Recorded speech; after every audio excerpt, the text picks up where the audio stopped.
Hello बच्चों, नमस्कार। मैं मुदीर सर केपीएस स्कूल से। हम लोगों का चल रहा था क्लास 9th में चैप्टर 1.1। आज स्टार्ट करेंगे। इसकी कुछ संख्याओं के बारे में हमने आपको बताया था पहले और दूसरे वीडियो में। तो चलिए आज स्टार्ट करते हैं चैप्टर 1.1 में। पहली सवाल देखिए, पहली सवाल क्या दी गई है। क्या शून्य एक परिमेय संख्या है? क्या इसे p बटा q के रूप में लिख सकते हैं, जहां p व q पूर्णांक है। उसने कहा है p व q पूर्णांक है और q not equal than zero, यानी q का मान जीरो नहीं है। तो देखिए, पहले तो उसने पूछा है क्या शून्य एक परिमेय संख्या है। हमने आपको बताया था हाँ, शून्य शून्य एक परिमेय संख्या है, परिमेय संख्या है। अब देखिए, शून्य अगर एक परिमेय संख्या है तो कैसे, यही मैंने बताया था ना आपको। देखिए, कहने का मतलब हमारा, अगर शून्य एक परिमेय संख्या है तो हम उसे कैसे लिख सकते हैं, तो उसे हम p बटा q के रूप में, उसे p बटा q के रूप में लिख सकते हैं, के रूप में लिख सकते हैं। ठीक है, अगर परिमेय संख्या है तो p बटा q के रूप में लिख सकते हैं। कैसे लिख सकते हैं, यहाँ पर देखिएगा, जहाँ हम क्या करें भाई, जो q हो वो कोई संख्या हो, कोई संख्या शून्य ना हो, यानी कोई अनशून्य नंबर हो, अशून्य नंबर हो। ठीक है, अशून्य नंबर हो। ठीक है, अशून्य संख्या हो। तो ऐसे कंडीशन में क्या हो सकता है भाई, अगर हम, तो देखिएगा हम किस प्रकार लिख सकते हैं। अगर 0/2 लिख दें तो ये परिमेय संख्या हो जाएगा, क्योंकि जो हमारा q है वो शून्य नहीं है। या फिर हम 0/3, 0/5 या 0/9 इस टाइप के जितनी भी संख्याएं बनाएंगे वो सभी संख्याएं परिमेय संख्याएं हो जाएंगी, क्योंकि इसका जो q है वो नॉट इक्वल देन जीरो। हमने ये बताया था कि q not equal than zero हो तो सभी संख्याएं परिमेय होंगी। तो यहाँ पर आप इसको ध्यान दीजिएगा, परिमेय संख्या, इसके मतलब, इसका मतलब ये है कि शून्य परिमेय संख्या है। तो आप बोल सकते हो सभी का आंसर शून्य आएगा, तो शून्य एक परिमेय संख्या है। ठीक, अब देखिए क्वेश्चन नंबर 2 देखते हैं। 2 व 4 के बीच, सॉरी यहाँ 2 नहीं 3 है। ठीक है, 3 व 4 के बीच, 3 व 4 के बीच 6 परिमेय संख्या हमें ज्ञात करनी है। देखिए, पहला कॉन्सेप्ट, इसके कॉन्सेप्ट ज्ञात करने के कई सारे तरीके होते हैं बीच के परिमेय संख्याएं निकालने के। तो पहला तो मैं सिंपल वे में आपको बताता हूँ। जैसे ये कुल कितनी संख्याएं हैं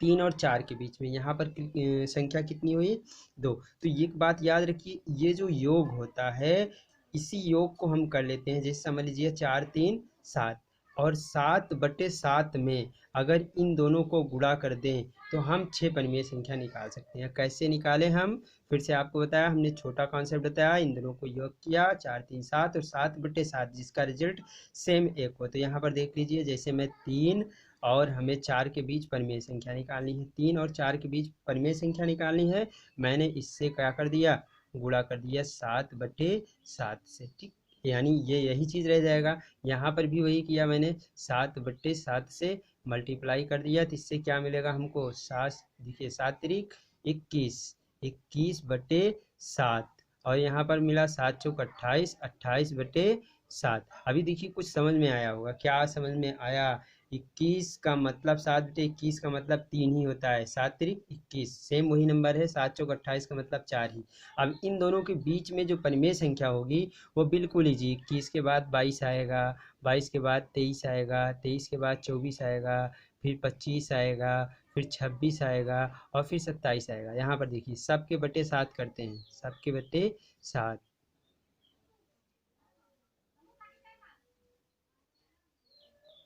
देखिए कितने परिमेय संख्या है, 1 2 3 4 5 6, 6 परिमेय संख्याएं हमें ज्ञात करना था इन दोनों के बीच में। बिल्कुल इजी कॉन्सेप्ट में आपको ज्ञात हो गया।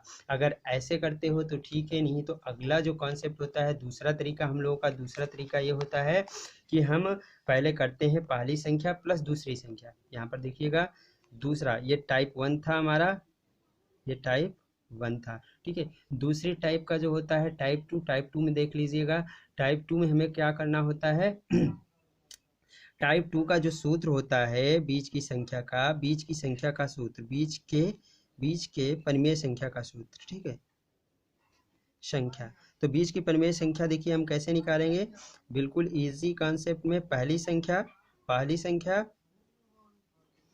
संख्या और प्लस दूसरी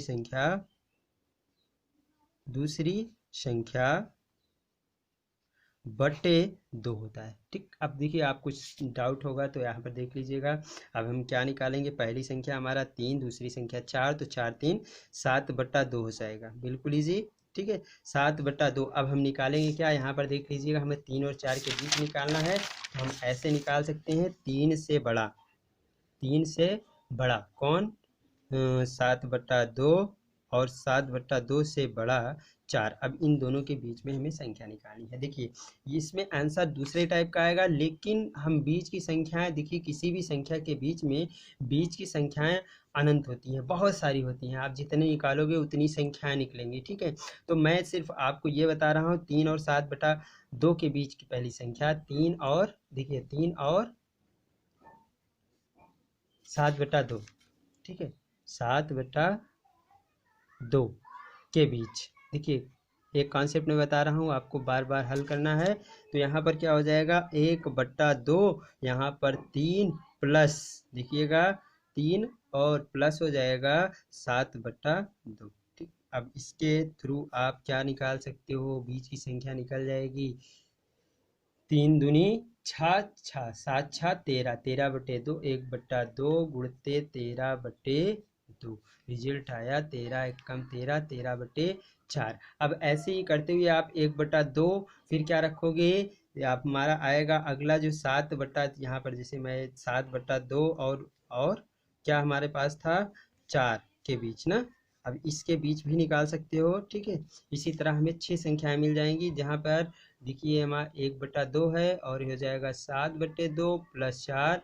अब देखिए इसका रिजल्ट क्या निकाल सकते हो भाई, 4 दूनी 8, 8 7 15, 15 एकम 15, 15/4। ठीक है, आप ऐसे लिख सकते हो 15/4। अब इन्हीं के बीच की संख्या रखते जाओगे, जैसे फिर से मैं यहाँ 1/2 रखूँ, 3 प्लस 13/4 रख सकता हूँ, एक संख्या निकलेगी। फिर इसी तरह यहाँ